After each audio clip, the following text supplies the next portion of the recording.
দেখবেন ঘরের অনেক ঘরণী আছে, ঘরের ঘরণী যদি বাবা একটা আত্মীয় পরিজন আসবার কথা আছে, হয়তো বেলা বয়ে যাচ্ছে, হয়তো দেরি হচ্ছে, অনেক পরিবারই আছে সবাই খাওয়া দাওয়া করে নিল, ও তাদের জন্য তো তোলা আছে, তারা এলে প্রসাদ দেব।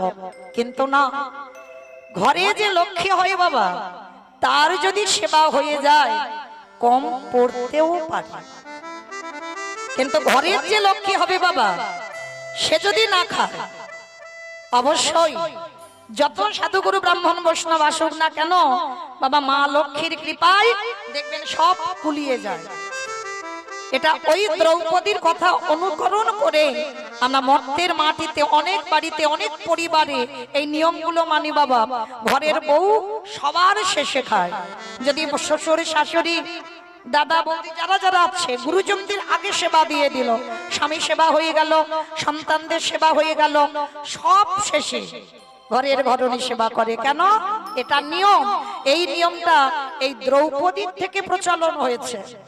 কিন্তু এই দ্রৌপদীকে একবার পরীক্ষা করতে এসেছিল কে জানো?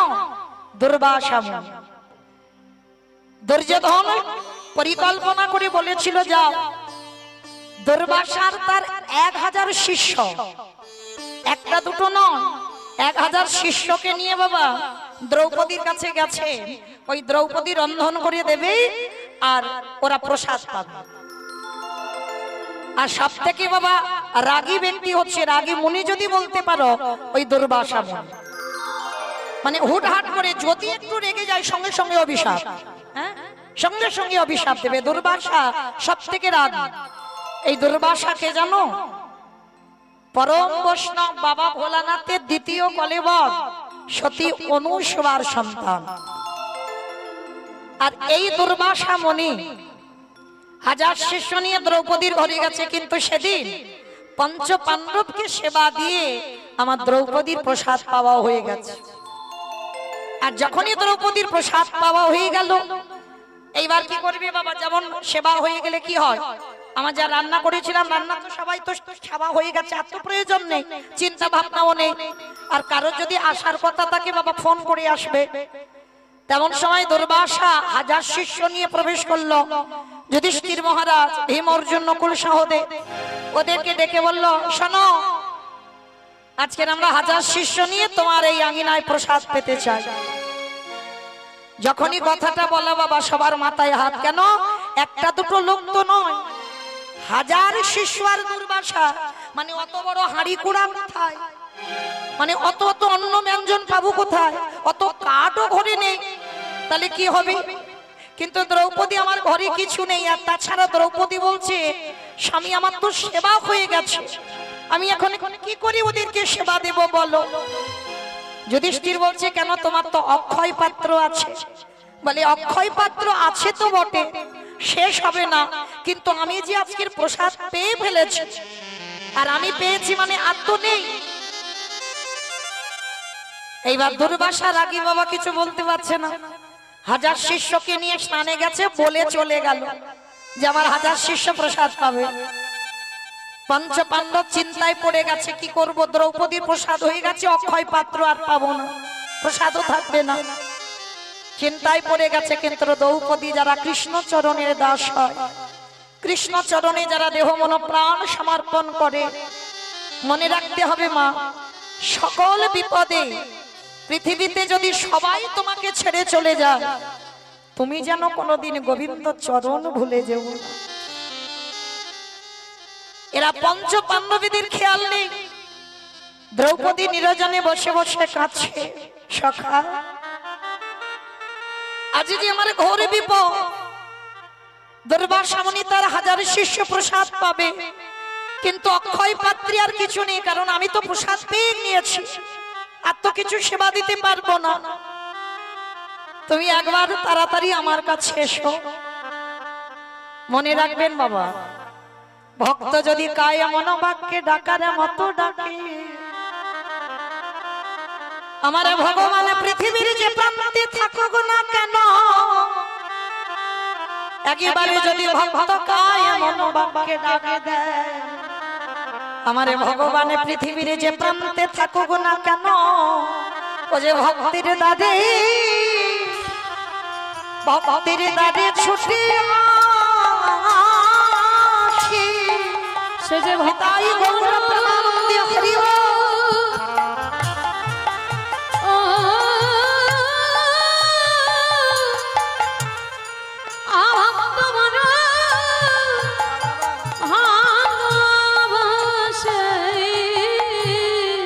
তাই তো ভক্তের ডাকে দয়াল ছুটে ছুটে আসে।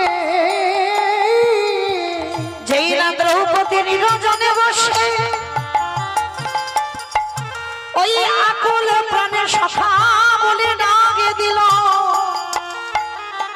আরে কি আমার সখা থাকিতে পারে।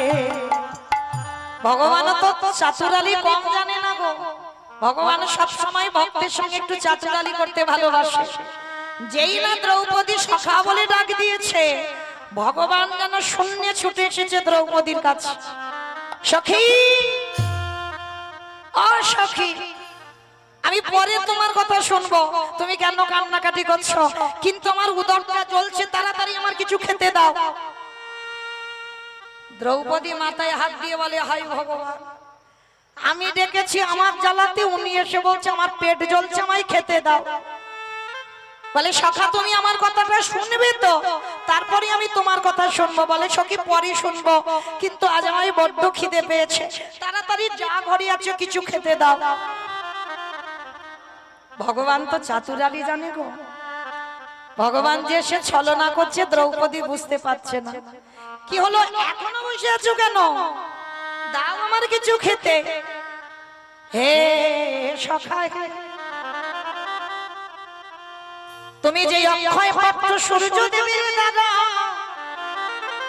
আমার হাতে তুলে দিয়েছো, সখা আজকে তো আমি প্রসাদ পেয়ে নিয়েছি, আমার ঘরে তো কিছু নেই, আমি তোমাকে দেব কি? আমি যে আজকে সাগন্য পেলাম, কিছু নেই আমার ঘরে। ভগবান বলছে সখী দেখো না হাড়িতে কি কিচ্ছু লেগে নেই। বারবার বলছে কিছু কি, বলে তুমি ভালো করে দেখো। হাড়িটা নিয়ে দেখালো, কিছু পড়ে নেই, একটা অন্ন লেগে নেই। এইবার ভগবান বলছে সখী গো, আজকের কিসে করে তুমি প্রসাদ পেয়েছো? বলে সখা আজকের কিছু জোটেনি, একটা কলা পাতা জুটেছে। বলে কোথায় ফেলেছো এঁঠো পাতাটা? বলে কেন, ওই যে দূরে অদূরে দেখো পড়ে আছে। ভগবান নয়ন জলে ভুগু ভাষা, আরে কাঁদি আরে বলে সখী গো, ওই যে পাতাতে তুমি প্রসাদে পেয়েছো, একবার গিয়ে দেখো ওই পাতাতে কিছু লেগে আছে কিনা। সখা ওই পাতাতে কি লেগে আছে তাতে তোমার কি হবে, দেখো না কি হয়। এইবারে দ্রৌপদী যেখানে পাতাটা ফেলেছে, ভগবান ছুটে গিয়ে ওই দ্রৌপদীর একটু পাতাতে দেখে না একটা শাগে অন্ন লেগে আছে। ভগবান আদর করে ওই শাগন্নটা হাতে তুলে নিয়ে দ্রৌপদী নয়ন পানে চেয়ে ওই শাগে অন্নটা সেবা করেছে। কেন, এ তো শুধু প্রসাদ নয়, এ যে হলো মহাপ্রসাদ। এই যে প্রসাদে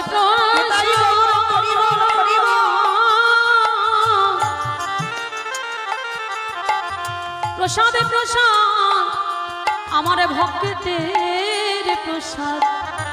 এই যে প্রসাদে নয়, এই যে মহাপ্রসাদ। মনে রেখো বাবা, ভগবানকে সেবা দিলে সেটা প্রসাদ হয়, আর ওটা যখন ভক্ত উচ্ছিষ্ট করে দেয় বাবা, সেটা হয়ে যায় মহাপ্রসাদ। ভগবান এ যুগে নয়, ওগো যুগে যুগে ভক্তের মহাপ্রসাদে পাবার জন্য লালায়িত। আর এদিকে দুর্বাসা আর তার হাজার শিষ্য বাবা স্নান করে সবে উঠেছে, আর ভীম অর্জুন নকুল সহদেব যুধিষ্ঠির মাথায় হাত, এক্ষুনি তো না জানি যদি প্রসাদ দিতে না পারি দুর্বাসা রেগে যাবে। আর এদিকে ভগবান সবে ওই সাগন্নটা বদনে দিয়ে একবার শুধু ঢেকে তুলেছে। ভগবান কত ছলনাময় দেখো। আর ওদিকে ওই হাজার শিষ্য আর দুর্বাসা সবে স্নান করে ওঠা, আর যেই না ঢেকুরটা তুলেছে ওদিকে হাজার শিষ্য আর দুর্বাসার পেট একেবারে ভরে গেছে। মানে এমন পেট ভরেছে বাবা আর মানে নড়াচড়া করতে পারছে না। দেখবেন বাবা যখন খাওয়া দাওয়া খুব জোর হয়ে যায়, মানে আর কিছু কাজ ভালো লাগে না, মানে আর যেন বসতেও পারবে না, চলতে পারবে না, শরীরে একটা অস্বস্তি। তা ওই একটা সাগন্য ভগবান সেবা করে ভক্তের মানে বাড়াবার লাগে, ওই ভক্তের সম্মান রক্ষার জন্য এবার ওই হাজার শিষ্যের উদর ভরে গেল। এইবার আমার ভগবান এসে ভীমকে ডাকছে, ভীম আর দেরি নয়, চলো এবার তুমি দুর্বাসা মুনি আর তার হাজার শিষ্যকে একটু ডেকে ঘরে আনো, আর গিয়ে বলো আমাদের প্রসাদ তৈরি, ওরা যেন প্রসাদ পেয়ে যায়। ভীম হেসে বলছে, মাধব এটা কি করে বলবো, আমাদের হাড়ি পোড়া জ্বালানি অন্য ব্যঞ্জন কিচ্ছু নেই, আর এত বড় ডাহা মিথ্যা কথা আমি বলতে পারবো না, আর যদি এসে দেখে কিচ্ছু নেই তখন কি হবে? ভগবান বলছে, আরে বাবা মিথ্যা কথাটা তো তুমি বলছো না, আমি অনুমতি দিচ্ছি, তুমি এই মিথ্যাটা গিয়ে বলো, দেখো কি হয়। এবার ভগবানের আদেশ। তা ভীম কি করেছে, ভয়ে ভয়ে যাচ্ছে, মানে একেবারে বাবা ডাহা মিথ্যা কথা তো, মানে একটু আদ্র মিথ্যা বলা যায়, কিন্তু একেবারে হাড়ি পড়া চাল ডাল কিচ্ছু নেই, রান্নাও হয়নি, আর দুর্বাসা মুনিকে গিয়ে বলবো প্রসাদী তৈরি হয়েছে, প্রসাদ পাবে, এসো, এই কথাটা বলবো কি করে? এইবার ভগবানের আদেশ। ভীম না যেই না গিয়ে দাঁড়িয়েছে বাবা নদীর পাড়ে, আর দুর্বাসা তার হাজার শিষ্য নদীর পাড়ে সব কটা শুয়ে আছে, মানে এত পেট ভরে গেছে বাবা আর ওখান থেকে নড়বার শক্তি নেই। ভীম গিয়ে বলছে করজোর করে, মানে ভয়ে ভয়ে তো মিথ্যা কথা বলতে হচ্ছে, হ্যাঁ। আর দেখবেন বাবা যারা মিথ্যা বলে না না, তারা মিথ্যা বললেই ধরা পড়ে যাবে। বারবার তো থমকে থমকে যাচ্ছে, করজোর করে দুর্বাসা মুনিকে বলছে, হে মুনিবর, কৃপা করে যদি এবার আপনাদের স্নান যদি হয়ে যায়, আমাদের দ্রৌপদী, মানে আর বলতে পারছে না, রান্না তো হয়নি, দ্রৌপদী ওই যে প্রসাদ পাবে বলেছিলেন, তো আপনারা কৃপা করে যদি এবার একটু ঘরে যান। ভগবান বলে দিয়েছে, বলে দিয়েছে রান্না বান্না কমপ্লিট হয়ে গেছে, চলে যান, আসে, সেটাও বলতে পারছে না ভীম। বলছে বলেছিলেন প্রসাদ পাবেন যদি এবার আসে। এইবারে দুর্বাসা মুনি করজোর করে বসেছে, ওই ভীমের কাছে করজোর করে বললেন, ভীম গো কৃপা করে করুণা করে তুমি আমায় ক্ষমা করে দাও। বলে কেন ক্ষমা করব, কেন? বলে দেখো হঠাৎ কি হলো বুঝতে পারলাম না, আমাদের এত খিদেতে উদর জ্বলছিল, কিন্তু স্নান করার পর আমার এই হাজার শিষ্য আর আমরা যে নড়তে পারছি না, এত পেট ভরে গেছে। অবাক হয়ে গেল ভীম, এটা কি করলো মাধব, এরা আমার বাড়ি প্রসাদ পাবে আর আগে থেকে আমার রান্না বান্না কিচ্ছু হলো না, এদের উদর ভর্তি হয়ে গেল। বলে ক্ষমা করে দাও, আজকে দিনটা যা রান্না বান্না করেছে দ্রৌপদী, আমি জানি অনেকটাই নষ্ট হবে, কিন্তু ক্ষমা করে দাও, আমরা তো আজকের আর প্রসাদ পেতেই পারবো না, মানে এত পেট ভরে গেছে। ভীমে মনে মনে বলছে, দয়াময়, আজ থেকে আমি জেনে গেলাম এই জগৎ সংসার মাঝে যার কেহ থাকে না, তুমি থাকো তার চরণ তলে। হে দয়াময়, আজ আমি জেনে গেলাম তুমি ভক্ত বড়, ভক্ত বড় ভালোবাসো, শুধু এ যোগে নাই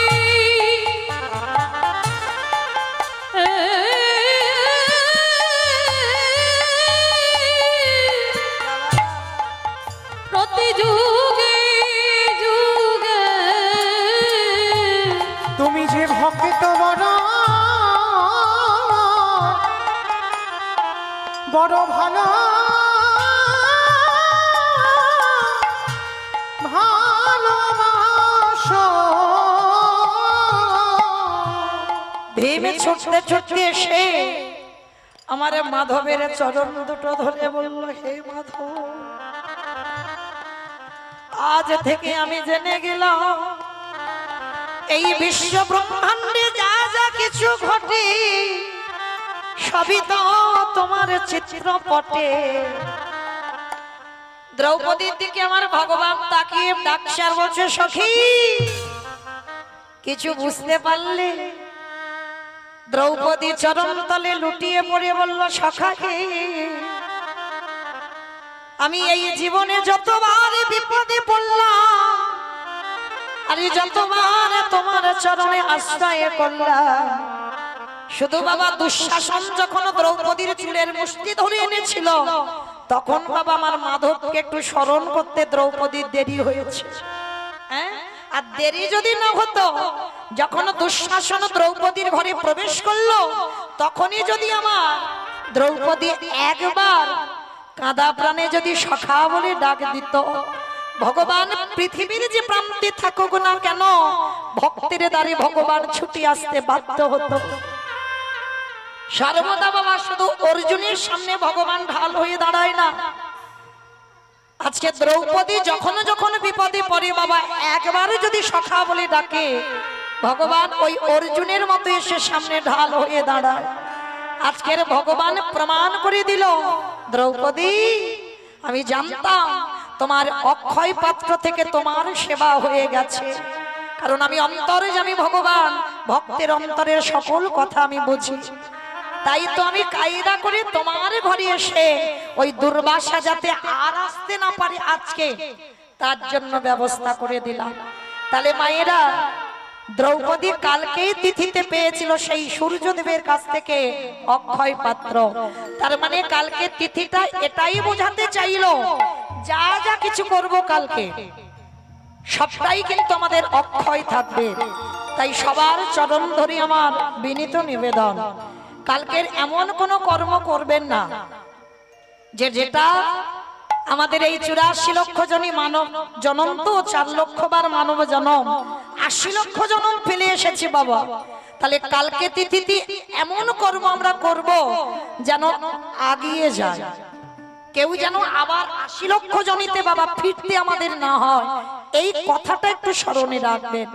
একটু সাধু সঙ্গ, একটু ভক্ত সঙ্গ, যাদের মন্দিরে যে কোনো দেবদেবী আছে একটু ভগবানের সেবা পূজা, কালকের একটু ভগবানের আরাধনা ছাড়া, ভগবানের ভাবনা ছাড়া যেন মা আর কোনো ভাবনা, কোনো চিন্তা, কারোর সঙ্গে দ্বন্দ্ব, কারোর সঙ্গে বিবাদ, এগুলো যেন না হয়।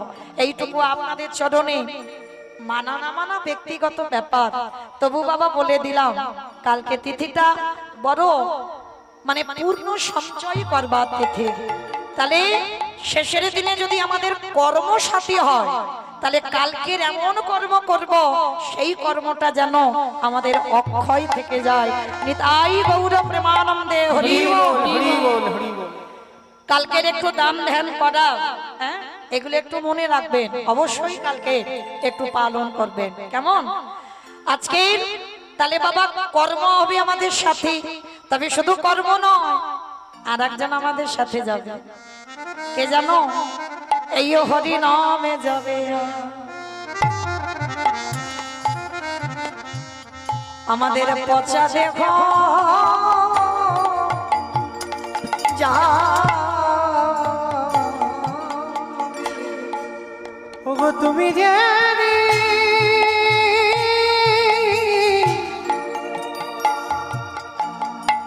তুমি যেদিন ভব পারে যাবে, সেই দিন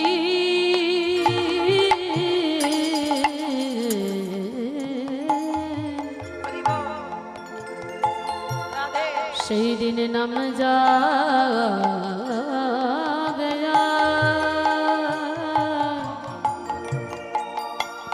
এই পচা দেহ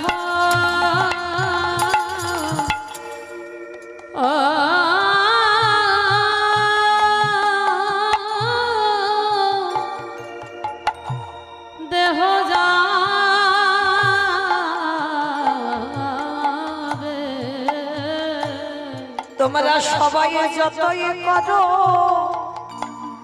সব আমার সেদিন আমার বলতে কেউ রবে না গো। আমাদের কারোর কৃষ্ণ ভজন কৃষ্ণ ভজন হলো না। কৃষ্ণ বলব বলি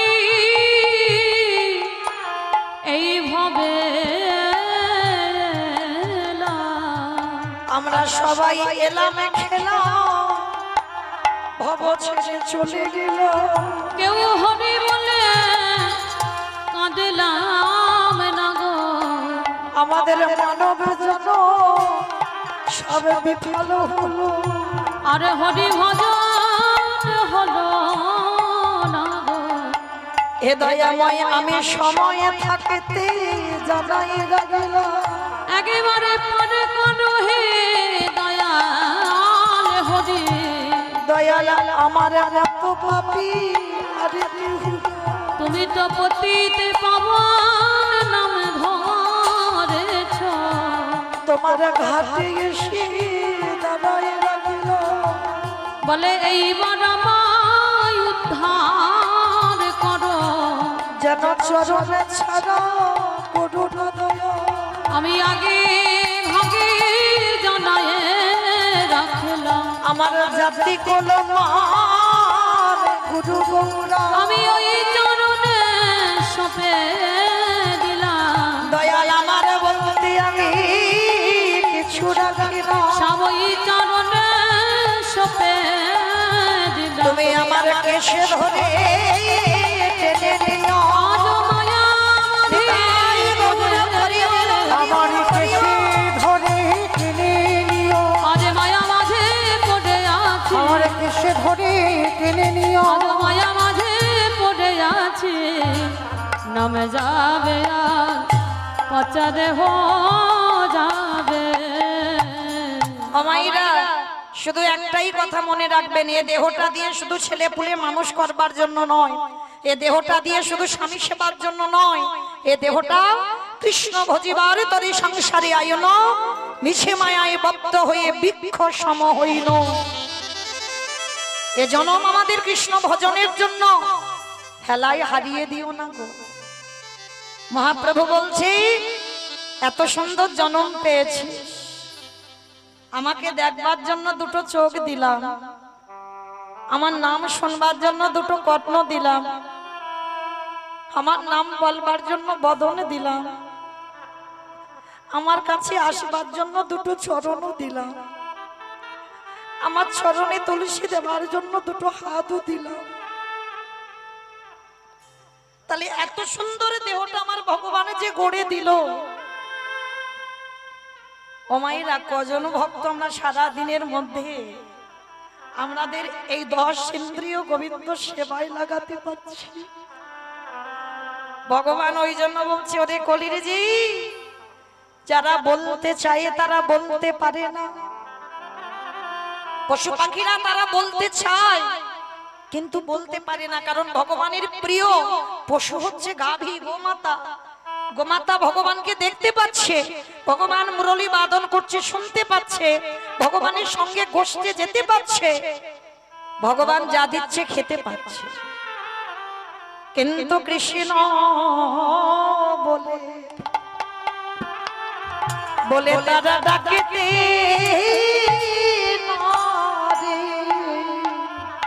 হরি বলে বরে মত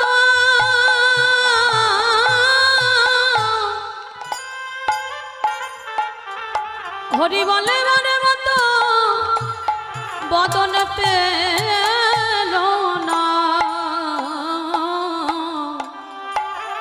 তাই তো কৃষ্ণ বলে কৃষ্ণ বলে কাঁদতে না রে। ভগবান বললেন কলির জ্ঞান অন্ধরি, কলির জ্ঞান অন্ধজি, তোদের এমন সুন্দর বদনে আমি দিলাম, তোরা সবাই বদনে বলতে পারিস, কিন্তু সারা দিনের মধ্যে বলতে চাস না। তোরা কত আবল তাবল বাচাল বলিতে পারো, তাহারে ভিতরে কি একবার কৃষ্ণ বলিতে না। তোদের হেলায় যেন হারাইলি, তোদের কৃষ্ণ ভজন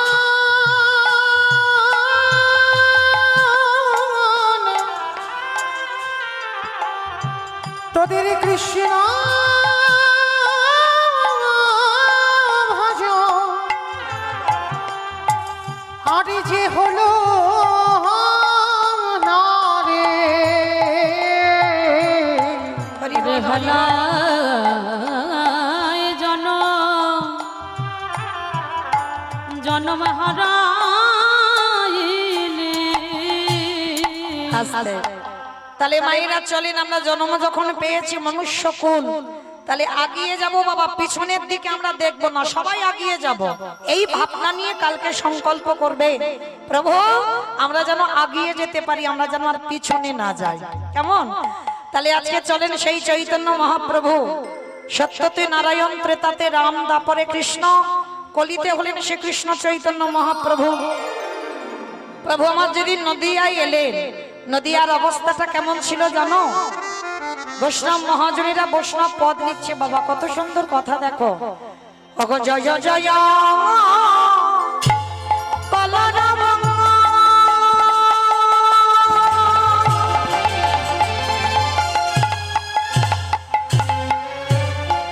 ওই নদিয়া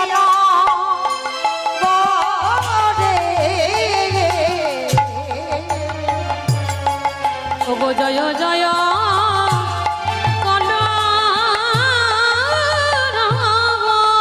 আস্তে। অমাইরা কলরাম মানে কি গো? মারামারি মারামারি। কলরাম মানে মারামারি? কলরাম মানে কি? চিৎকার চেঁচামেচি গন্ডগোল হইচই। মহাজনীরা বলছেন বৈষ্ণব পদাবলিতে ওটাকে বলে কলরব। তো মহাপ্রভু যেদিন এলেন সেদিন নাকি নবদ্বীপে একটা গন্ডগোল হলো। অমাইরা কই, এখানে তো সেই গন্ডগোলটা হচ্ছে না। যেখানে হয় হরিনাম সেটাই নবদ্বীপ ধাম, যেখানে হয় হরিনাম সংকীর্তন সেটা হয় মধুর বৃন্দাবন। তাহলে এটা যদি নবদ্বীপ হয়, এটা যদি বৃন্দাবন হয়, তাহলে কই আমার গন্ডগোলটা তো হচ্ছে না। বাহ, বড় বুদ্ধিমতী। এখানে গন্ডগোল যদি হয়, তিনটে ধ্বনি, শঙ্খ ধ্বনি, উলুধ্বনি, আর যাদের যাদের হাত আছে, কি মাইরা হাত আছে তো ওই একবার দেখান। নিতাই গৌর প্রেমানন্দে হরি বল হরি বল। বেশ, কই দেখি এবার একটু প্রেম সে একটু উলুধ্বনি দেন। ওগো জয় জয় জয় বলরাম, উলুধ্বনি উলুধ্বনি। গোরা গোরা গোরা গোনারি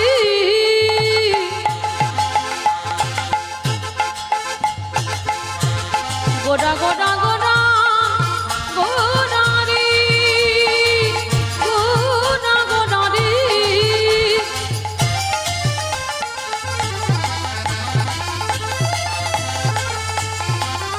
ওই নদিয়ার চাঁদ নিতাই গৌর প্রেমানন্দে হরি আমার আমার প্রাণে গোরা।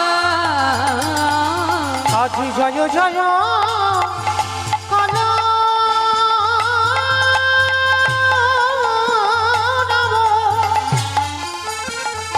ওই না নদিয়া নগরে। ওগো জনমল ভিবি গোডা সচির উদরে।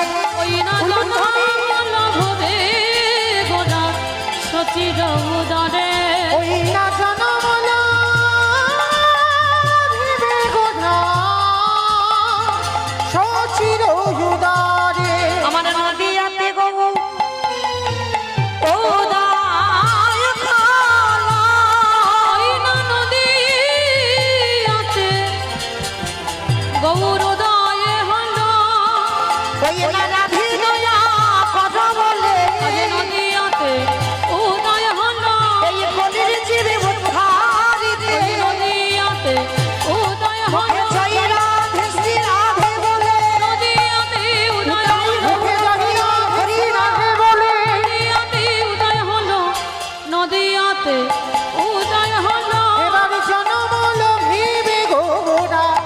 সচির উদারে নবদ্বীপের মাটিতে ব্রজেন্দ্র নন্দন কৃষ্ণ কলিতে হলো গৌরাঙ্গ।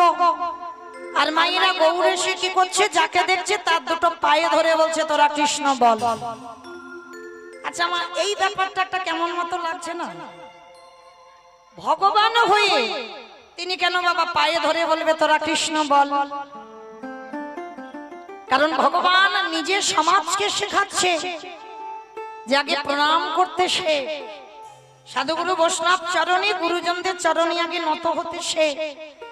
কিন্তু আমরা বুঝি না বাবা, এই যে গুরুজনদের পায়ের ধুলার কত দাম, গুরুজনদের পদ ধুলার কত শক্তি যদি বুঝতাম তাহলে আমার কলিযুগটার এই দশা হতো না। সব সময় মনে রাখবেন মা, ছোট ছোট বাচ্চাদের প্রণাম করা শেখাচ্ছ তো, নাকি ওই সুইস্টেপা প্রণাম? তাহলে দূর নিজেরা করি না, আমার ছেলে পুলে চরণ ধরে বলে যাই মা। শিক্ষা পাঠশালা দেয় না, শিক্ষা গুরু দেয় না, যে যার সন্তানের শিক্ষা তার মা দেয়। মা যেভাবে সন্তানকে চালনা করবে সন্তান সেইভাবে চালিত হবে। বাবা হলো বীজ, মা হলো ক্ষেত্র বা মাটি। বীজ রোপণ করা হলো, এ মাটিটা যদি নোনা লেগে যায় মা, এ মাটির ফসল জীবনে ভালো হবে। আমার কোন মাটির কথা বলছি গো? মামাটি। বাহ, মামাটির কথা। এই মামাটিটা যদি ঠিক হতো বাবা, দেখাতে পারবেন আজকালকার দিনে একটা ক্ষুদিরামের মতো ছেলের জন্ম হচ্ছে, একটা নেতাজির মতো ছেলের জন্ম হচ্ছে, একটা বিবেকানন্দের মতো ছেলের জন্ম হচ্ছে, একটা রবীন্দ্রনাথ তৈরি হচ্ছে, একটা বিদ্যাসাগর তৈরি হচ্ছে। কেন হচ্ছে না? মাটিগুলো ভালো নয়। এই মাটিতে আগাছা কুগাছায় ছেয়ে গেছে বাবা, যার জন্য একটা মহান মহান সন্তানদের মা হতে পারছে না। কিন্তু মনে রাখবে মা, প্রত্যেকের বলে যায় আগে প্রণাম করা শেখাবে। কেমন? মহাপ্রভু প্রতিদিন হরিনাম করতে যেত, মা সচী ঠাকুরানীকে প্রণাম করে যেত, আবার হরিনাম করে ফিরে আবারও প্রণাম। কি মায়েরা, আমরা যেতে গেলে অনেকে আছি প্রণাম করি, ফিরে প্রণাম করি। বলে যেতে গিয়ে করি কি তার ঠিক নেই, আবার ফিরে। কিন্তু না, মহাপ্রভু শিক্ষা দিচ্ছেন যেতে প্রণাম, আবার ফিরে প্রণাম। কিন্তু আমরা মানি না মা, এই গুরুজনদের পাদ ধুলার কত দাম। আচ্ছা মা একটা কথা সত্যি করে বলবে? বলবে তো? মিথ্যা বলবে না? ঠিক আছে। আচ্ছা ধরো আজকের কীর্তন শুনছো, কালকে সকালবেলা একটা ভালো জায়গা যাবার ব্যাপার আছে, খুব ভালো একটা শুভ কাজ। তা শুভ কাজে যাবে, স্নান করেছো, শুদ্ধ বস্ত্র পরিধান করেছো, এবার শুভ কাজে যে বেরোবে, পাশ বাড়ির সঙ্গে খুব ঝগড়া। মানে ঝগড়া বলা ভুল হবে বাবা, থানা পুলিশ হচ্ছে, মামলা পর্যন্ত চলছে, পাঁচিল তুলে দেওয়া হচ্ছে, মুখ দেখা দেখি নেই। মানে মুখ দেখলে বাবা তাড়াতাড়ি ঘুমটা ঢাকা দিয়ে মুখ ফিরিয়ে নেয়, মানে সেই রকম ঝগড়া। আর শুভ কাজে যাবে, দরজাটা খুলেছো আর সেই শত্রুটা তোমার সামনে পড়ে গেছে। আমার সত্যি করে বলবে, সেই শত্রুটা গুরুজন সামনে যখন পড়ে গেছে, প্রণাম করে তারপরে তুমি শুভ কাজে যাবে? বলে ধুর বাপু, সকাল সকাল ওর মুখ দেখলাম মানে আমার দিনটা খারাপ যাবে। যদি বা শুভ কাজে যাচ্ছিল, দরজা বন্ধ করে মাথায় হাত দিয়ে দুম করে বসে পড়বে, বলে না জানি আজকে আমার দিনটা কি যাবে। কেন? এটা আমাদের আপনাদের মতো মানুষদের ধারণা যে আমার শত্রু, যে আমার ক্ষতি চাই, তার মুখ দেখে কোথাও গেলে নাকি আমার দিন খারাপ যায়, যাত্রা অশুভ হয়। কি বাবা, এটা তো আপনাদের কথা, এটা আমাদের কথা। এটা তো মহাজনরা শাস্ত্রে বিধান দেয়নি। মহাজনরা শাস্ত্রে বিধান দিচ্ছে বাবা, শত্রু হলেও সে যদি গুরুজন হয়, পদধূলাটা নিতে শেখে। এর কথাটা বিশ্বাস আমি মৌমিতা বলছি তা নয়, মহাভারত তার প্রমাণ। যুধিষ্ঠির মহারাজ কুরুক্ষেত্রের মাঠে যুদ্ধে যাবে, যুদ্ধে যাওয়ার আগের দিন রাত্রিবেলা কৃষ্ণকে ডাকছে, কৃষ্ণ একটুখানি আমায় অনুমতি দাও, আমি আমার বড় মার কাছে যেতে চাই। ভালো করে শুনবেন মা, কেন যুধিষ্ঠির শরীরে স্বর্গবাস, দ্রৌপদী গেল না, ভীম গেল না, নকুল, সহদেব, অর্জুন কেউ গেল না, যুধিষ্ঠির মহারাজ গিয়েছিল। কেন? তার পদক্ষেপটা দেখেন, তার পা ফেলাগুলো দেখেন। এই রামায়ণ বলো, মহাভারত বলো বাবা, সবটাই কিন্তু সমাজ শিক্ষা। যদি রামায়ণ পড়েন, রামচন্দ্রের চরিত্র যদি জানেন, দেখবেন রামায়ণ জ্ঞানী যারা হবেন, রামচন্দ্র একজন রাজা হয়ে সমাজকে শিখিয়েছে বাবা, দেশের যিনি রাজা হয় তার স্বভাব, তার চরিত্র কেমন হওয়া উচিত, আর সে প্রজাদের কেমন ভাবে ভালোবাসা উচিত, রামচন্দ্র রামায়ণে শিখিয়েছে। রামচন্দ্র একজন স্বামী হয়ে শিখিয়েছে একজন স্ত্রীকে কেমন করে সম্মান করতে হয়। রামচন্দ্র শিখিয়েছে একজন পুত্র হয়ে পিতামাতাকে কেমন করে শ্রদ্ধা ভক্তি করতে হয়। এগুলো সমাজ শিক্ষা বাবা, রামায়ণ বলো, মহাভারত বলো। তো আজকেরও মহাভারত কেমন সমাজ শিক্ষা দিচ্ছে দেখেন। সকালবেলা যাবে যুধিষ্ঠির মহারাজ কুরুক্ষেত্রের মাঠে যুদ্ধে, তার আগের দিন কৃষ্ণকে ডেকে বলছে, কৃষ্ণ আমি একটু বড় মার কাছে যেতে চাই। ভগবান বলছে, সে কি, তুমি বড় মার কাছে কেন যাবে? তাহলে কৃষ্ণ, সকাল হলে তো যুদ্ধে রওনা দেব, একবার আমার বড় মার পদধূলাটা নিতে চাই। ভগবান শোনার সঙ্গে সঙ্গে চমকে উঠে, অসম্ভব। যে মানুষটা ঠাকুরের কাছে মাথা ঠুকে বলে কবে তোমার মৃত্যু হবে, যে মানুষটা ভগবানের কাছে মানত করে বলে কবে পঞ্চ পাণ্ডব নিধন হবে, আর তুমি কিনা যুদ্ধে যাওয়ার আগে সেই মেয়েটার পাত ধুলা।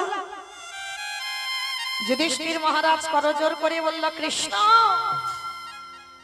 এইটা অন্য কেউ বললে মানতাম, কিন্তু তোর মুখে সাজে না ভাই। আমি জানি আমার বড় মা ভালো নয়, আমার বড় মা আমার ক্ষতি চায়, আমি জানি। জানো তো তাহলে প্রণাম করতে কেন যাচ্ছ? কৃষ্ণ, যদি কুরুক্ষেত্রের মাঠে গিয়ে আর যদি কোনোদিন ফিরে না আসি, তাহলে তো আমার বড় মার পদধূলা নেওয়া হবে না। আর সব থেকে বড় কথা, বড় মা আমার মায়ের থেকেও বড়, আর যে আমার মায়ের থেকে বড় হয় তার পদধূলাটা না নিলে আমি শুভ কাজে জয়ী হতে পারবো না। ভেবে দেখেন মা, ভগবান বাধা দিচ্ছে। যুধিষ্ঠির মহারাজ ধর্মকে আঁকড়ে ধরে আছে, অসম্ভব। তুমি ভগবান হতে পারো, আমি তোমার কথা শুনবো না। যুদ্ধে যাওয়ার আগে সে আমার ক্ষতি চায়, আমি তার ক্ষতি চাই, তাহলে আমি তার পদধূলা নিয়ে তারপরে যাব। ভগবান তো চাতুরালি করে। ভগবান হেসে বলছে, ঠিক আছে যাও, তবে দেরি করবে না, কেমন? প্রণাম করেই চলে আসবে।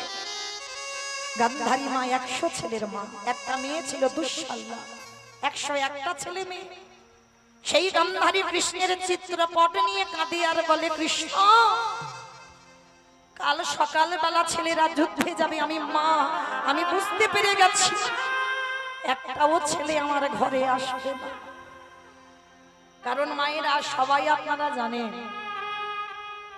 আজকের আমার ছেলের ভালো হবে না মন্দ হবে, সবার প্রথমে কে বুঝতে পারে? মা।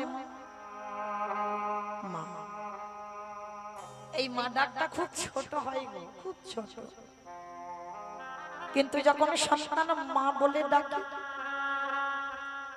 হৃদয়টা জড়িয়ে যায়।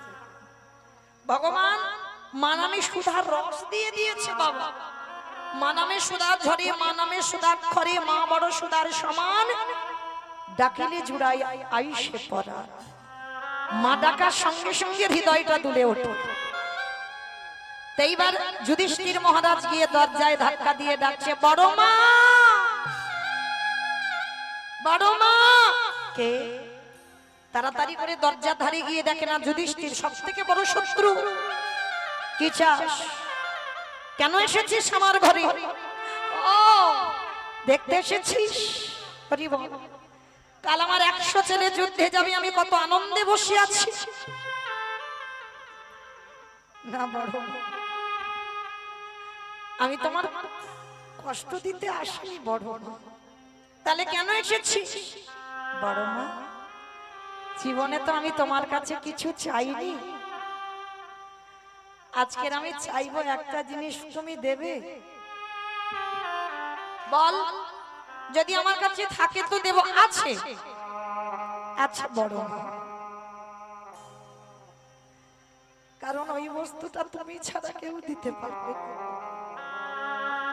বললাম তো যদি থাকে তো দিয়ে দেব।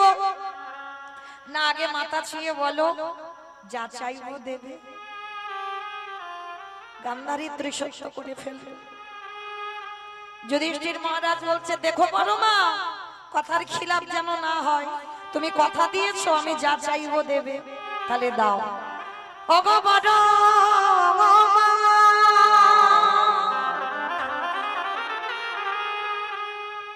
তোমার চরণে আমার একটাই নিবেদন, একেবারে আমার মাথায় হাত দিয়ে তুমি বর দিয়ে দাও। কাল যুদ্ধে গিয়ে যেন তোমার যুধিষ্ঠির মৃত্যু হয়ে যায়। খোকা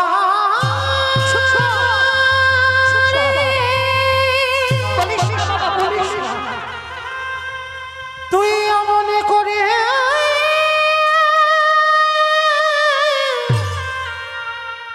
মনে করে বলি না, পারবো না আমি তোর মৃত্যু আসবে। আমি যে বড় মা হয়ে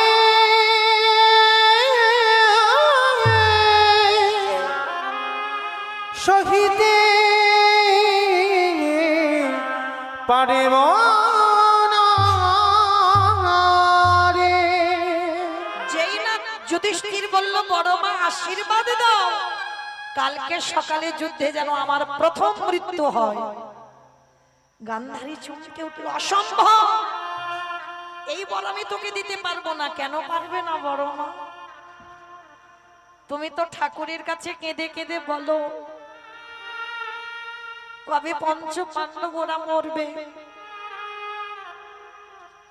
তাহলে আজকের আমি নিজে চাইছি ভিক্ষা, কেন আমার মৃত্যু বর দেবে না? গান্ধারী বলছে হ্যাঁ রে, মৃত্যু চাইছিস কেন রে বাবা? বড় মা গো, এই জগতে যদি বড় দাদা বেঁচে থাকে, কোলের ছোট ভাই যদি মারা যায়, এই জগতে সংসারে যে বড় দাদা ভাই হারিয়েছে, এই জগতে সেই তো জানে। আমি চাই না বড় মা আমার চোখের সামনে আমি বেঁচে থাকবো, আমার ভাইগুলো মরে যায়। তাই তুমি আশীর্বাদ করো আমি বড়, আমি যেন প্রথম দিনে যুদ্ধে মরে যাই। সব থেকে বড় শত্রু কি আশীর্বাদ দিয়েছিল জানো? ওই যুধিষ্ঠিরকে বুকে ধরে বলল খোকারে, জীবনে যে বড় মা তোর ভালো চাইল না, সেই বড় মা তোর মাথায়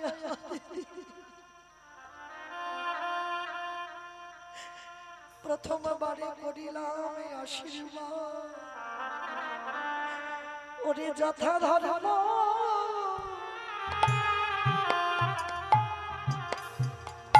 ওরে তথা জয় হো। ওরে অধরে মেরো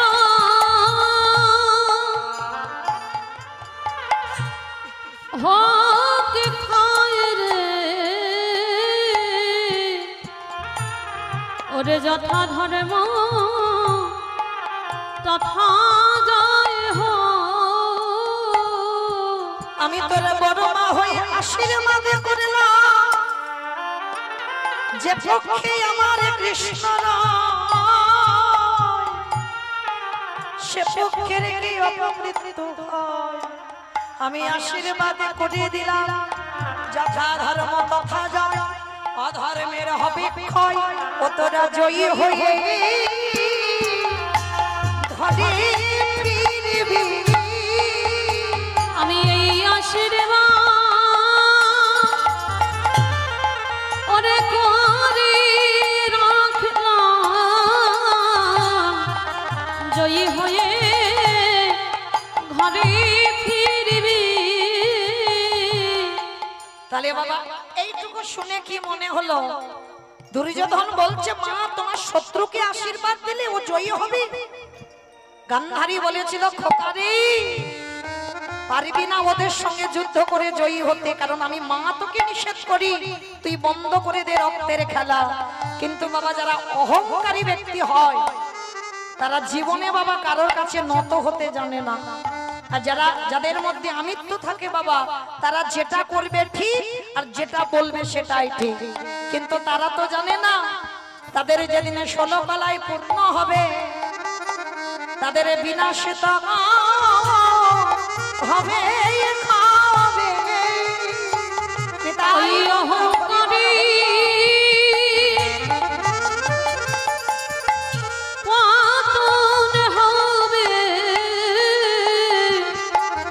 তাদের বিনাশ তো হবে হবে। আজ পর্যন্ত বাবা কোনো অহংকার ব্যক্তি সারা জীবন মাথা তুলে দাঁড়িয়ে থাকতে পারে না বাবা, ভগবান তাদেরকে ধুলোর সঙ্গে মিশিয়ে দেয়।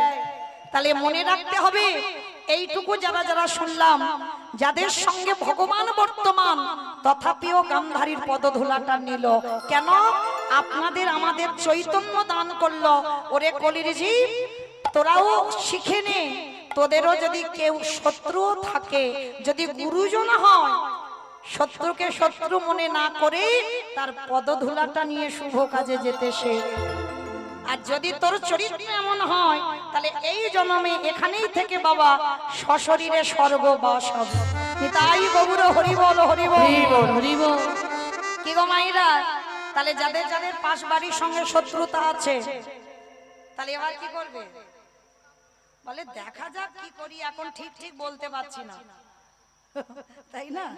কিন্তু আজকে চৈতন্য মহাপ্রভু সমাজকে শিক্ষা দিয়ে দিলেন, আগে গুরুজনদের পদধূলা নিতে শেখো।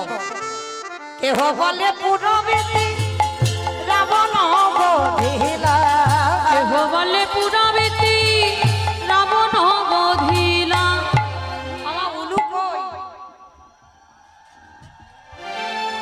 কেহ বলে পুরবেদী রাবণ বধিলা, কেহ বলে পুরাবেতে আমার গোনারি।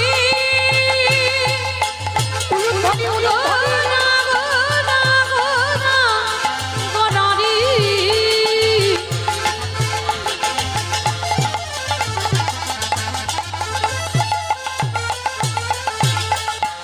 গোরা গোরা গোরা গোরারি গোরা গোরারি।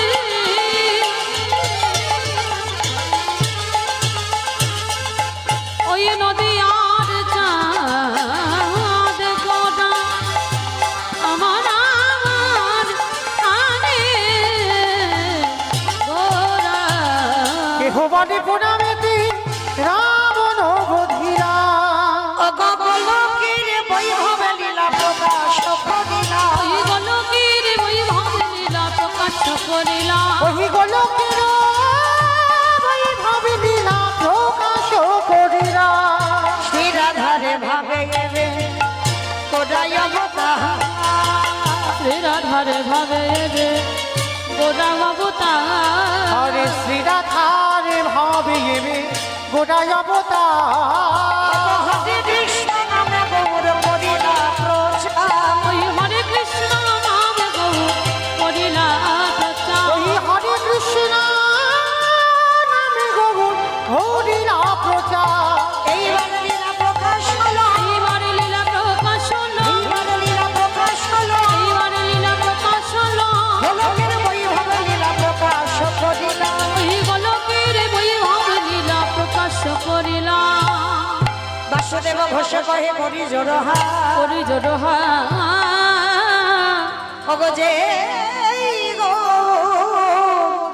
সেই কৃষ্ণ সেই তো জগন্নাথ, অবশ্যই তো জগন্নাথ।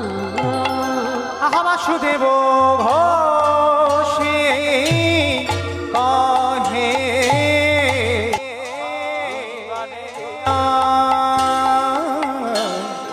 প্রকাশে হলো বাসুদেব ঘোষে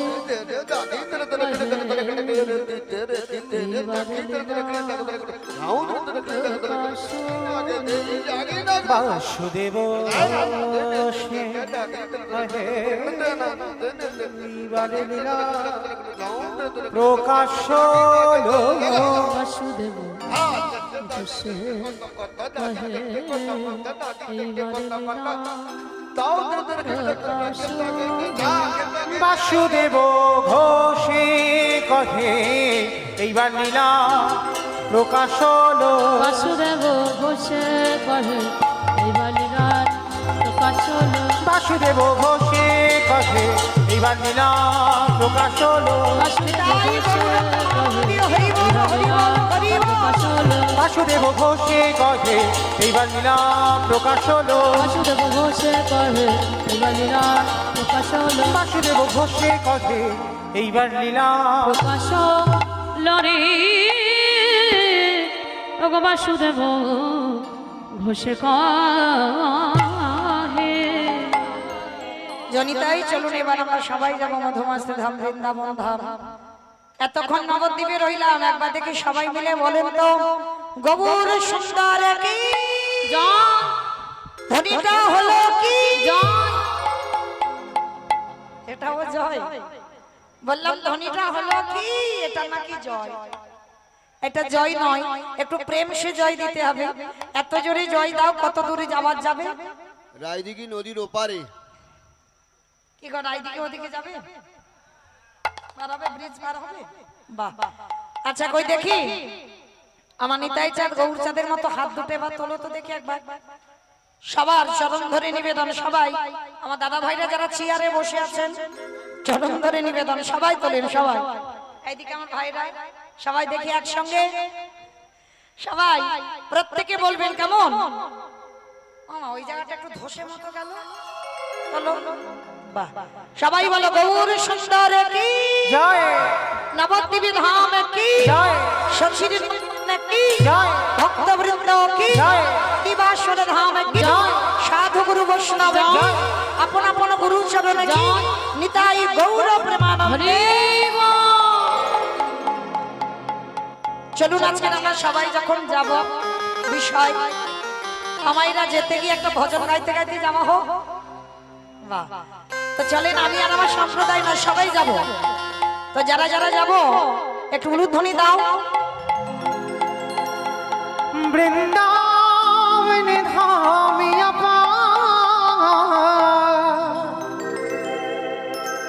জপে যা রাধে রাধে ও রাধে আলে মেরি সরকার জপে যা রাধে রাধে বৃন্দাবন ধাম অপার জপে যা রাধে রাধে রাধে আলবেলি সরকার জপে যা রাধে রাধে বৃন্দাবন ধামে জপে যা রাধে রাধে ও রাধে আলবেলি সরকার জপে যা রাধে রাধে ও রাধে আলে মেরি সরকার জপে যা রাধে রাধে জপে যা রাধে রাধে রাধে যা রাধে রাধে জপে যা রাধে রাধে রাধে যা রাধে রাধে জপে যা রাধে রাধে রাধে যা রাধে রাধে জপে যা রাধে রাধে রাধে যা রাধে রাধে ও রাধে আলে মেরি সরকার আস্তে আমাইরা আমি আর আমার সম্প্রদায় যাব, আপনারা যাবেন না? সবাই যাবেন? যারা যারা যাবেন আর একবার সবাই দেখি একবার হাত দুটো তোলো তো দেখি। আর বলবো না মা, এইবারটা শেষ, এই কান বলে বলছি মা কালী দিব্যি। সবাই একসঙ্গে তালে তালে করো তালি, কেমন? সবাই একসঙ্গে। तू वृंदावन में आया राधा नाम लगायो वृंदावन में आलो राधा नाम लगा लो तू वृंदावन में आया राधा नाम लगायो वृंदावन में आलो राधा नाम लगा लो तेरे जीवन की धिकार जपे जा राधे राधे राधे बेली सरकार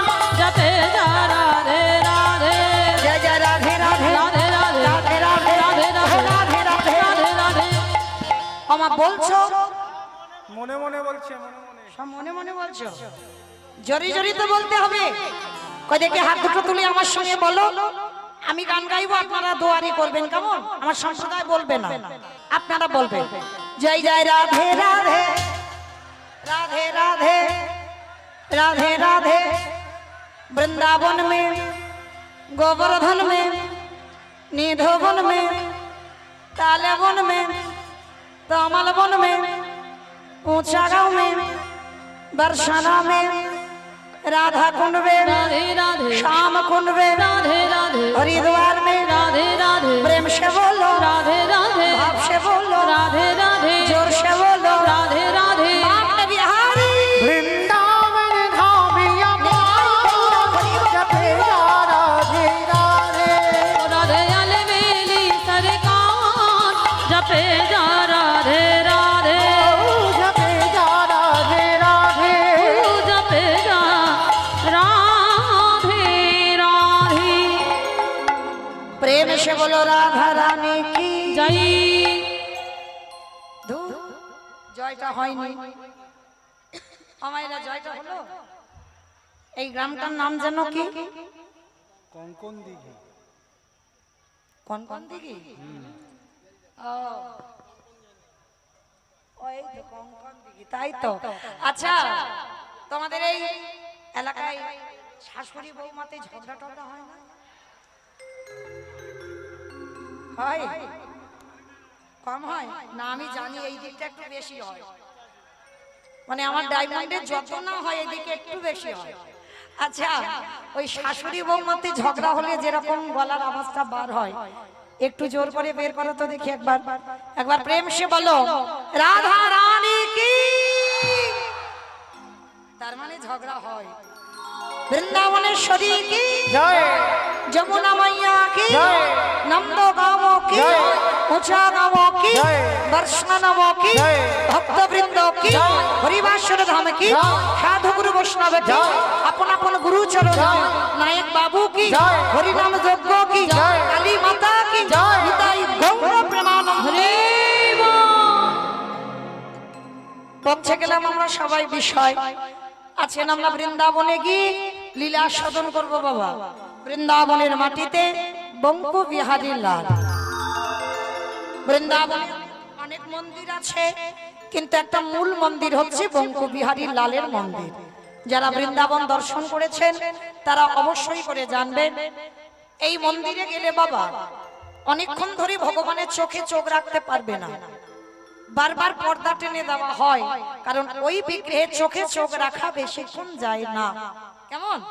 আর যারা গেছেন অবশ্যই দেখেছেন ওই বিগ্রহেরটার নাম হচ্ছে বৃন্দাবনে বঙ্কু বিহারী লাল। তাহলে যিনি ছিলেন বঙ্কুজি, পরবর্তী দিনে হচ্ছে বাবা বিহারী লাল, মানে বিহারী লাল যোগ হলো, ভক্ত ভগবানের নাম একত্রিত হয়ে গেল। কি করে হলো, কিভাবে হলো, কে সেই ভক্ত, কি নাম তার, পরিচয়টা কি, বাড়ি কোথায়, বাবা মা কে, সবটাই আজকে আমরা বিষয়ে জানতে পারবো। চলেন আজকে আমরা এই কনকন দিঘি থেকে গেলাম কোথায়? বর্ধমান কাটোয়া কাঞ্চন নগর গ্রাম। মায়েরা আর যতটুকু সময় থাকবো একটু লীলাটা মন দিয়ে শুনবেন, কেমন? ভালো লাগবেন, দেখবেন। এই জগতে সন্তানরা কি করছে বাবা? এক কলসির জলে 7 কলসি ভরেছে, আর কিন্তু এখন 7 কলসির জলে 1 কলসি ভরে না। বাস্তব কি মা, বুঝেছো আমার কথাটা? 1 কলসির জলে 7 কলসি ভরে, আর 7 কলসির জলে 1 কলসি ভরে না। হ্যাঁ, বাহ। একটা মায়ের স্তনদুগ্ধ সেবা করে আমরা 5-6 ভাই বোন মানুষ হলাম, সব বড় বড় চাকরি পেল, আর সেই চাকরি পেয়ে বাবা একটা মায়ের পেটের ভাত আর জোগাড় করতে পারছি না, ভাগাভাগি হয়ে গেছে। এর বাড়ি 1 মাস, ওর বাড়ি 1 মাস, তার বাড়ি 1 মাস, পর পর ভাগাভাগি। একটা সন্তান বলতে পারে না যে আমার বাবা মা ভাগাভাগি হবে না, ওই ফুটবলের মতো একবার এপারে একবার ওপারে যাবে না, আমি যতটুকু পারবো বাবা মা আমার কাছে থাকবে। বলে কেন করব, ওকেও তো জন্ম দিয়েছে, তাহলে ও করবে না কেন? এটা কেউ বলতে পারে না। তাহলে আজকে লীলাটা শুনলে বুঝতে পারবেন একজন সন্তান তার মায়ের জন্য কি করতে পারে ছোটবেলা থেকে। যে মায়ের দুঃখ কত, মায়ের কষ্ট মোচন করতে আজকে ছেলেটা কি করতে পারে। চলেন আজকে আমরা যাব বর্ধমান কাটোয়া কাঞ্চননগর গ্রাম। আর এই কাটোয়া কাঞ্চননগরে এক জনম দুঃখী মা বাস করতেন, যে মায়ের নাম ছিল মায়াবতী ঘোষ, স্বামীর নাম ছিল দ্বিজ ঘোষ। স্বামী স্ত্রী দুজন ভগবানের সেবা পূজা করে। একদিন স্ত্রী স্বামীর চরণ দুটো ধরে বলল, স্বামী গো, একটা কথা বলবো। কি কথা? স্বামী, আজকের আমি আছি, তুমি আছো, প্রভুর সেবা হচ্ছে, কিন্তু যেদিন আমরা দুই লোকে কেউ থাকবো না, আমার প্রভুর সেবা দেবে কে? পুরুষ মানুষ বুঝতে পেরে গেল, মায়াবতী, এতদিন ধরে তুমি কোনোদিন আমার কাছে সন্তান কামনা করনি, আর আজকে তুমি সন্তান কামনা করছো। স্বামী গো, আমার জন্য নয়, তোমার জন্যও নয়, আমাদের অবর্তমানে আমার রাধা মাধবের সেবা দেবে কে? ওই জন্য সন্তান চাইছিলাম। মায়া, ভগবানের কাছে চেও না, চাইলে কম পড়ে যাইতো। মনে রাখবে মা, যারা যারা আমরা ভগবানের কাছে চাই, যতটুকু চাইবো ততটুকু দেবে। ভগবান বলছে কর্ম করে যা, ফলের আশা নিয়ে নো। আর ফলের আশা বাদ দিয়ে যদি তুমি কর্ম করতে পারো, তাহলে এত কিছু দেয়, এত কিছু দেয়, তুমি রাখবার জায়গা খুঁজে পাবে না। তা মায়াবতী বলল, বেশ, আমি কথা দিলাম, আমি আর ভগবানের কাছে কিছু চাইব না। চলো মায়া, সন্ধ্যা আরতির সময় হয়ে গেছে, সেবা পূজার সময় হয়ে গেছে, আর দেরি নয়, চল। দুজনে বসে বসে সেবা পূজার আয়োজন করে। আর মায়াবতী মনে মনে বলে, বলো না দয়াময়, বলো কেন আমারে কেউ মা বাবা মালে না, আমি কেঁদে কেঁদে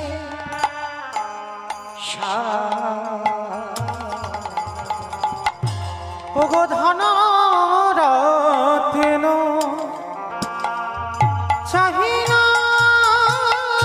আমি, তুমি কৃপা কর আমারে।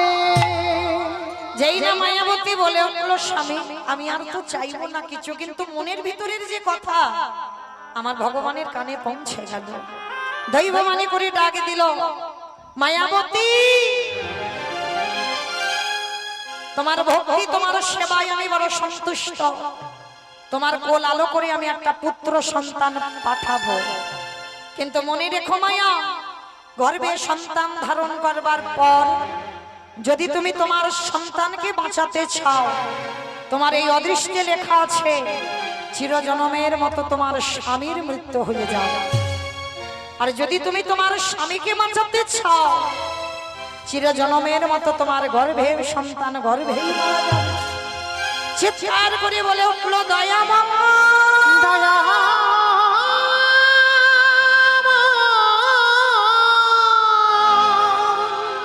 এটা তোমার কেমন লীলা, কেমন বিছা। আমি সন্তান চেয়েছি আমার জন্য নয়, সন্তান চেয়েছিলাম তোমার সেবার জন্য। আর তোমার সেবার জন্য সন্তান পেয়ে আমাকে বৈধব্য জ্বালা পেতে হবে। তথাপিও মা, একটা নারী জীবনের তিনটে প্রধান, তার সংসার, তার সন্তান, তার স্বামী। আচ্ছা, আমার সংসারের কথা বাদ দিলাম, এবার বলেন তো দেখি, স্বামী আর সন্তানের মধ্যে কাকে বেশি ভালোবাসেন? ভেবে বলবেন। সন্তান পাওয়ার পর সন্তানকে বেশি ভালোবাসেন না স্বামীকে বেশি ভালোবাসেন? সন্তান। বেশ। আর এইদিকে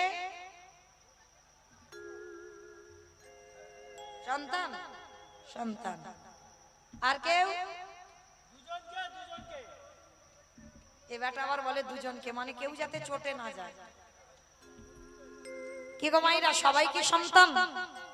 আর কেউ কেউ বলতে পারছে না বাবা, মানে মুখের ডগাতে এসে গেছে যে বলবো, কিন্তু বলতে পারছে না। কেন জানো? তার স্বামী হয়তো কোথাও বসে আছে বা দাঁড়িয়ে আছে, সে কিন্তু দেখছে তার বউয়ের দিকে, দেখি আমার বউটা কি বলে। একবার যদি বলে যে ছেলে ভালোবাসি, কালকের ব্যবস্থা হয়ে যাবে। মৌমিতার কীর্তন শুনতে শুনতে বললে ছেলে ভালোবাসি, যাও ছেলের কাছে যাও। আচ্ছা কেন এখানে? এই ভয়ে অনেকে বলতে পারছে না। কিন্তু মা, এখানে কেউ কারোর ভাসুর নয়, কেউ কারোর শ্বশুর নয়, কেউ কারোর স্বামীও নয়। এখানে একটাই পরিচয়, আমরা কৃষ্ণ চরণের দাস। যে মা 10 মাস 10 দিন বেদনাটা পেয়েছে সে মা জানে, আর যে মা পাইনি সে এ জীবনে বলতে পারবে না, আর তার অনুভূতিও থাকবে না।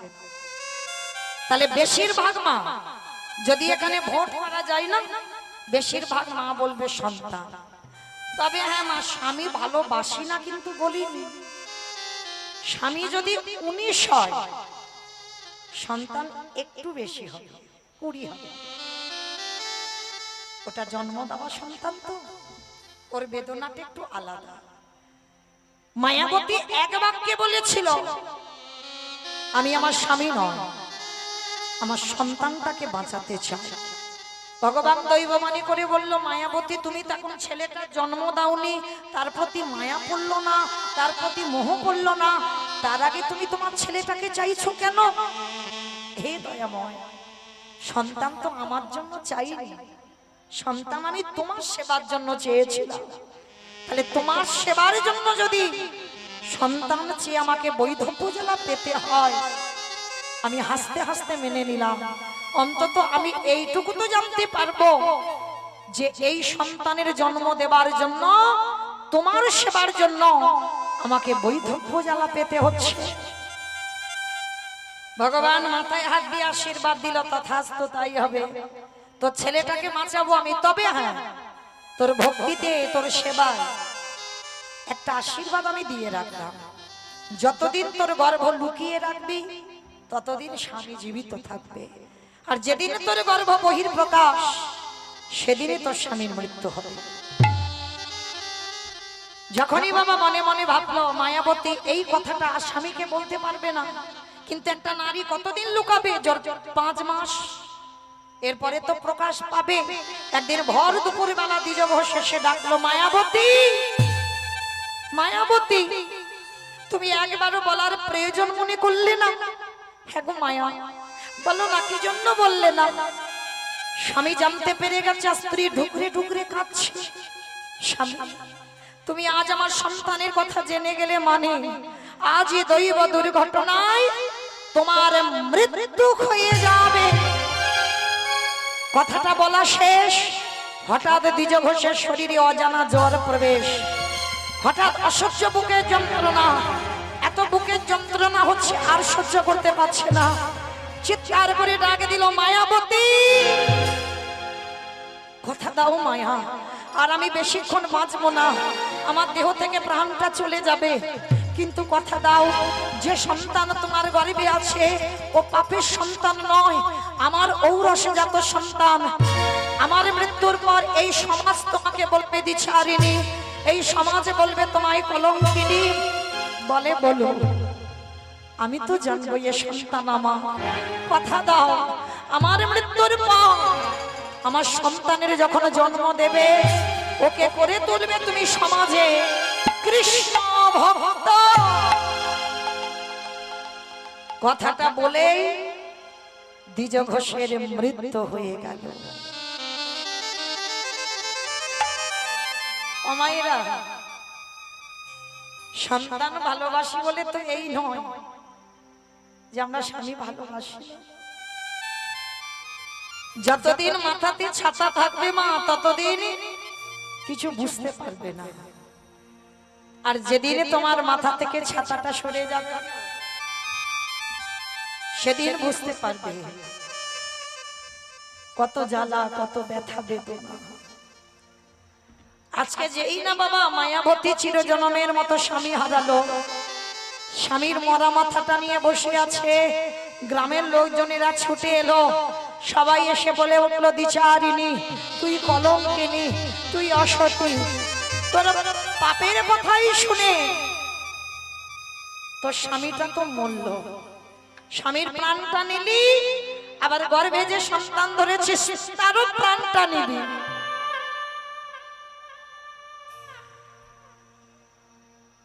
বসে বসে পাগলিনীর মতো কাঁদছে। হে দয়াময়, তোমায় ভালোবাসলে যে এত কষ্ট পেতে হয়, তোমায় সেবা পূজা করলে যে এত জ্বালা যন্ত্রণা পেতে হয়, যদি জানতাম না কোনদিন আমি তোমায় ভালোবাসতাম না। কিসের জন্য তুমি আমার স্বামীকে কেড়ে নিয়েছো? ওগো দয়াময়,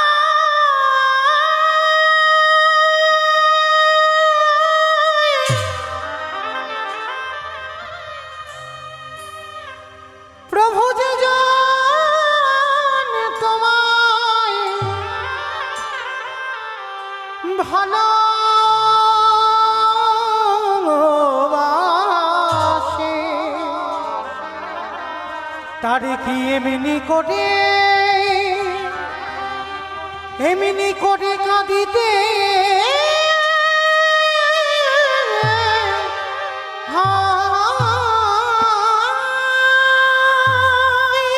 সব যদি কেড়ে নেবে, কে বলেছিল এমন সংসার দিতে? ফিরিয়ে দাও আমার স্বামীকে, ফিরিয়ে দাও। পাগলিনীর মতো বসে বসে মা আমার কাছে। গ্রামের লোকজনেরা এসে বলেন, দূর হয়ে যা, বেরিয়ে যা। এই কে, কোথায় আছিস? ও যদি গ্রামে থাকে আমাদের গ্রাম অপবিত্র হয়ে যাবে, ওকে বের করে দে। আমি ধুর ধুর করে দাঁড়িয়ে দিচ্ছি। সুখের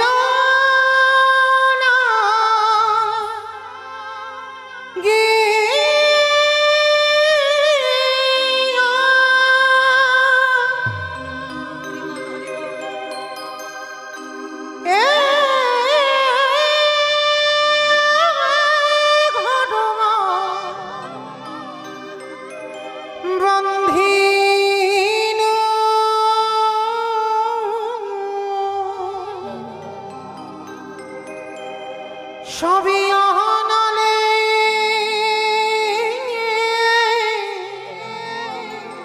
পুরিয়া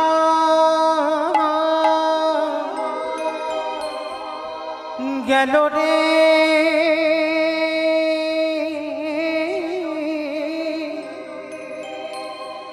সবই অনালে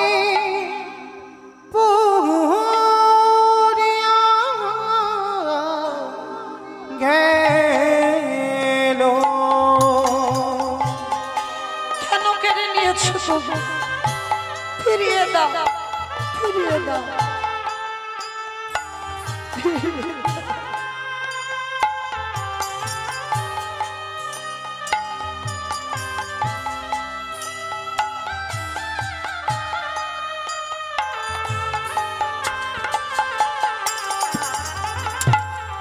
আমি সাগরে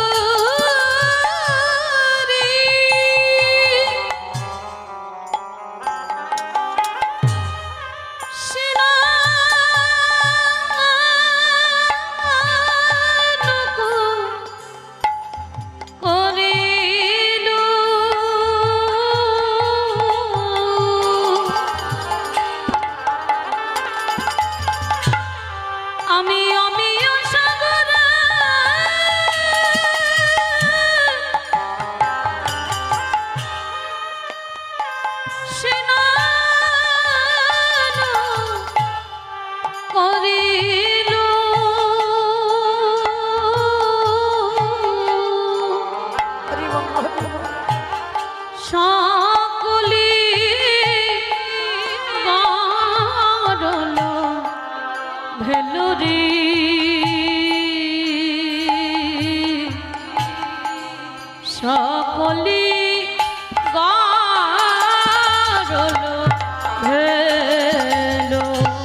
ছিল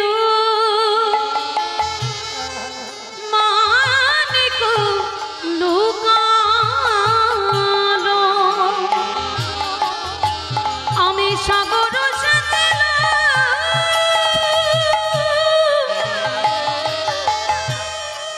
ওই মানিক লুকালো এই অভাগিনী